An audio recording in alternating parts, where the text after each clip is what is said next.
చిట్టీల పేరుతో 4,70,00,000 రూపాయలు వసూలు చేసి రాత్రికి రాత్రే పరారైన ఘటన జీడిమెట్ల పోలీస్ స్టేషన్ పరిధిలో చోటు చేసుకుంది.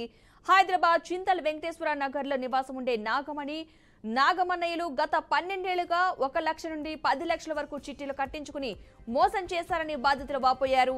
ఇంటి ముందు వారి ఫోటోలతో బైఠాయించి న్యాయం చేయాలంటూ నిరసన తెలిపారు. ప్రభుత్వం స్పందించి వారి నుంచి తమ డబ్బులు ఇప్పించాలని వారు డిమాండ్ చేస్తున్నారు.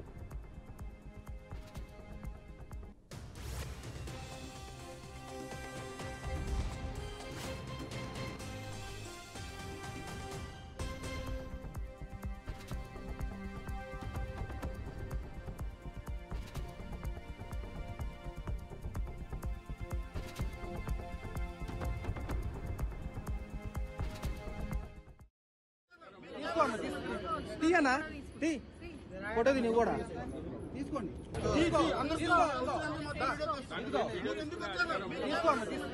తీయనా తీ ఫోటో తిని కూడా తీసుకోండి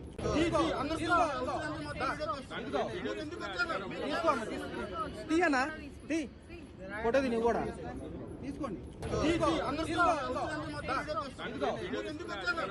నేను 8 ఏళ్ల క్రితం మేము ఇంటికి రెంట్కి వచ్చాను.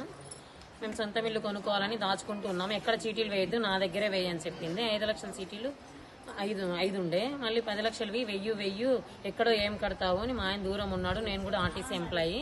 ఇద్దరం కలిసి మొత్తం డబ్బులన్నీ 10 లక్షలది వెయ్యి అని చెప్పి నన్ను బలవంతం చేసి 3 చీటీలు వేయించింది. 2 వేయించింది. మళ్ళీ ఇంకొకరు ఎవరో కట్టలేదబ్బా 3 చీటీలు, ఫ్రెండ్ లాగే ఉండేది.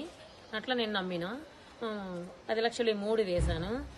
ఇంకా ఒకటే ఇంట్లో ఉన్నట్లే కింద పైన ఇద్దరం అట్లా హెల్ప్ గా ఉంటుండే, ఫ్రెండ్ లాగానే. అట్లనే నేను నమ్మాను. నా మీద 3 లోన్లు పెట్టింది సినిమాకని. ఆ లోన్లు కూడా కట్టలేదు. నా పేపర్లు ఉన్నాయి, కింద నీళ్లు వస్తాయి. ఆమె ఇంట్లోని కింద రెంట్కున్నాను, సగం ఇంటికి నీళ్లు వస్తాయని పట్టు చీరలు ఆ ప్లేసుల పేపర్లు 5 పేపర్లు ఆమె ఇంట్లోనే ఫైల్ అన్ని పెట్టాను బీరువాలో. ఒక ప్లేస్ పేపర్లు పెట్టేసుకుని 10 లక్షలు తెచ్చుకున్నారు, 10 రూపాయలు వడ్డీకి అని చెప్పాడు ఆయన. సినిమా ఆయన కూడా వాళ్ళలో పార్ట్నర్షిప్ లో. ఆ 10 లక్షలు పోయినాయి, పేపర్లు పోయినాయి నావి. మేము ఈ చింతల్లో ఉంటాము, వెంకటేశ్వర నగర్ రోడ్ నెంబర్ 4లో. నేను ఒక 5 ఇయర్స్ బాబును వదిలేసి డ్యూటీకి పోతున్నాను. చీటీ వేస్తున్నాను. ఈమె దగ్గర ఒక 5 లక్షల చీటీ వరకు వేశాను మనీ. చీటీ అయిపోయినాక మనీ ఇస్తాను రేపు ఎల్లుండి అని చెప్పింది. తర్వాత ఏదో ఒక దాని మీద పెట్టాను, మనీ వచ్చినాక నీకు ఇస్తాను అని చెప్పింది.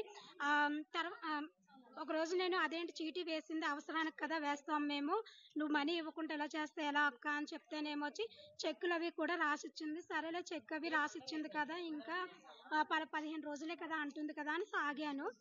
తినక దాచుకున్న డబ్బులు ఆమె దగ్గర చీటీ వేసాము. సొంత ఇల్లు ఉంది కూడా అని కూడా వేసాం అనమాట. సొంత ఇల్లు ఉంది అని వేసాం. నేను ఇలా మోసం చేసింది, ఇంతమంది జనాల్ని మోసం చేస్తుంది అని కూడా మాకు తెలియదు.